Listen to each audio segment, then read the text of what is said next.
যাচ্ছে, আলহামদুলিল্লাহ। একদিন ওই রাজ দরবারের একজন মন্ত্রী আসছে, এবার ওই রাজার একজন এমপি সাহেব, তার চোখে সমস্যা, সে আসছে, এসে বলছে যে আমার এই চোখের সমস্যা, আমার চোখটাকে ভালো করার দরকার। সে বলছে যে আপনি আল্লাহর প্রতি ঈমান নিয়ে আসেন, আমি আল্লাহর কাছে দোয়া করব, আপনি ভালো হয়ে যাবেন। এবার সে আলহামদুলিল্লাহ ঈমান নিয়ে আনলো এবং সে ভালো হয়ে গেল। এই ভালো হয়ে যাওয়ার পরের দিন যখন সে আবার ওই পার্লামেন্টে গিয়েছে আর কি, ওদের তৎকালীন রাজদরবারে, এবার রাজা ওকে দেখে বলছে যে তোমার তো চোখ অন্ধ ছিল, কিভাবে শেফা লাভ করলে? তো সে বলে না কিভাবে শেফা লাভ করলো, সে বলতে চাচ্ছে না। তো এক পর্যায়ে তাকে খুবই পিটুনি দেওয়া হচ্ছে, রিমান্ডে নিয়ে গিয়ে কঠিন মাইর দেওয়া হচ্ছে। এক পর্যায়ে সে মারের যন্ত্রণা সহ্য করতে না পারে বলে ফেললো যে ওই বাচ্চা, তার কাছে গিয়ে আমি আরোগ্য লাভ করেছি এবং সে আমাকে বলেছে যে তার রবের প্রতি ঈমান নিয়ে আসতে, তাহলে আমি শেফা লাভ করবো। এই বাচ্চা এখন বলছে ফেরাউনের মতো যে আয়না রব্বুকুমুল আ'লা, আমি তো তোমাদের রব। এবার এই লোকটাকে হত্যা করা হলো।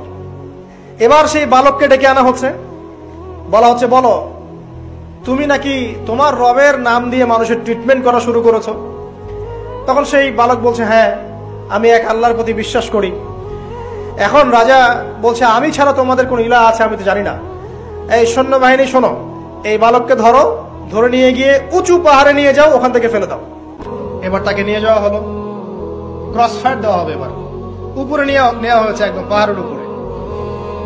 এবার ওই বালক উপরে উঠে একটা দোয়া করছে, আল্লাহুম্মা কফিনিহিম বিমা শি'তা। পাহাড় থরথর করে কাঁপা শুরু করলো এবং ওই সৈন্যবাহিনী পাহাড় থেকে পড়ে গেল, বালকের কিচ্ছু হলো না।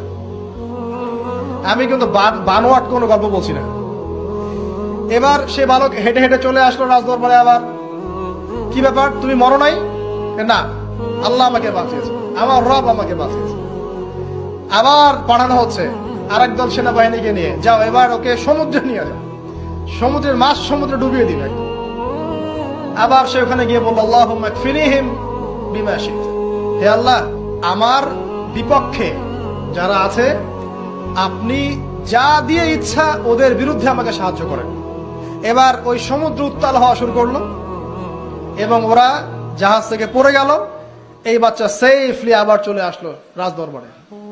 আসার পরে বলছে শোনেন, আমাকে এভাবে মারতে পারবেন না, আমাকে এইভাবে মারা যাবে না, আমি আপনাদেরকে বলে দিচ্ছি কিভাবে আপনি আমাকে মারতে পারবেন।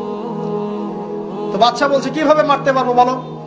তখন সেই বাচ্চাটা বলছে যে আপনি সমস্ত এলাকার মানুষকে এক জায়গায় জড়ো করবেন, মানে পুরো নেশনের যত মানুষ সবাইকে একটা মাঠে নিয়ে আসবেন, মাঠের মাঝখানে একটা গাছ রোপণ করবেন বা একটা কিছু স্তম্ভ নির্মাণ করবেন, সেখানে আমাকে বেঁধে ফেলবেন। বেঁধে ফেলার পরে আমার এই ধনুক থেকে একটা তীর বের করবেন, তীর বের করে আপনি নিজ হাতে এই তীরটাকে নিশানা দিবেন, দিয়ে বলবেন বিসমিল্লাহ, আল্লাহর নামে, বিসমিল্লাহি রব্বি হাযাল গোলাম বলে ছুড়বেন। অর্থ হচ্ছে আমি এই রবের, আমি এই বাচ্চার রব, আমি এই বাচ্চার রব আল্লাহর নামে তীর ছুড়লাম, এটা বলে তীরটা নিক্ষেপ করবেন, তাহলে আমি মরবো, তার আগে মরবো। কথা কি বুঝতে পারছি? এবার তাই করা হলো, সমস্ত এলাকার মানুষকে এখানে জড়ো করা হলো। করার পরে বাচ্চাটাকে এভাবে একটা জায়গায় বেঁধে দেওয়া হয়েছে, খেজুর গাছে, তাফসীরে এসেছে খেজুর গাছে। এবার সে এখান থেকে তীর বের করে বাচ্চা বলছে বিসমিল্লাহি রব্বি হাযাল গোলাম, নিক্ষেপ করলো। তীরটা ঠিক, আল্লাহ পাকের দৃষ্টি দেখেন এত সূক্ষ্ম, ওইটাই বর্ণনা করেছেন। তীরটা ঠিক বাচ্চার এই জায়গায় লেগেছে, এই যে মাথার এখান থেকে লেগে এদিকে বের হয়ে গেছে এবং বাচ্চাটা শহীদ হয়ে গেল আলহামদুলিল্লাহ।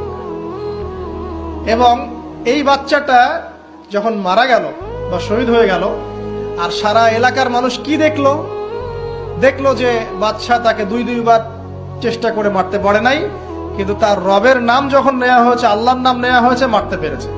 দেন এন্ড দেন পুরো এলাকার সমস্ত মানুষ মুসলিম হয়ে গেল। একজন বাচ্চার জীবনের বিনিময়ে সমস্ত এলাকার মানুষ ইসলামের হেদায়েত পেয়ে গেল আলহামদুলিল্লাহ। এবার বাচ্চার মাথা তো আরো খারাপ, একটাকেই সামলাতে পারছিলাম না, এবার তো সমস্ত এলাকার মানুষ মুসলিম হয়ে গেছে। এখন কি করবেন?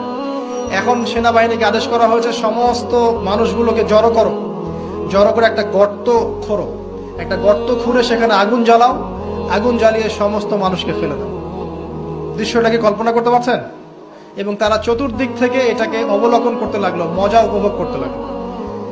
শেষ পর্যায়ে তাফসীরে এসেছে, শেষ পর্যায়ে একজন মায়ের কোলে একটা ছোট্ট বাচ্চা ছিল, তো সেই মা নিজে লাফ দিবে এটাতে তার কোনো সমস্যা নেই, কিন্তু বাচ্চাটাকে নিয়ে লাফ দেওয়ার জন্য সে ইতস্তত বোধ করছে। তখন আল্লাহ রাব্বুল আলামিন সেই ছোট্ট বাচ্চাটার কোলে, সেই ছোট্ট বাচ্চাটার জবানের মধ্যে আল্লাহর কুদরত নিদর্শন নাজিল করলেন। ওই বাচ্চাটা কথা বলা শুরু করলো। সেই বাচ্চাটা বলল, লা তাখাফি ইয়া উম্মা, এটা শব্দটা এমন এসেছে, ইয়া উম্মা, হে আমার মা, লা তাখাফি, তুমি ভয় করো না, ফাইন্নাকি আলাল হক, কারণ আপনি সত্যের উপর আছেন, লাফ দিন। যারাই সে অগ্নিকুণ্ডে সেদিন লাফ দিয়েছে তারাই জান্নাতের স্বাদ পেয়েছে, আলহামদুলিল্লাহ। এই হলো আসহাবুল উখদুদের ঘটনা, যেটা আল্লাহ রাব্বুল আলামিন সূরা বুরুজের মধ্যে বলেছেন।